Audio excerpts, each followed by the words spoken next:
All right, I got in this serrated knife that's in really bad shape. It is worn down. Looked like some sharpener put it on a belt sharpener and took away the serration, so we're going to try to fix it.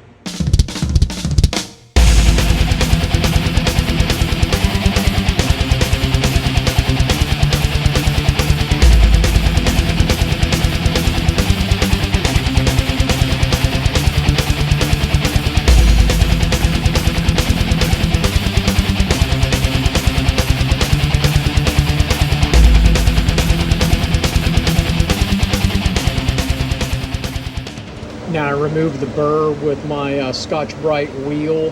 As you can see, it looks fantastic now. It's got a good defined serration on it, and it is sharp and ready to go back to the client.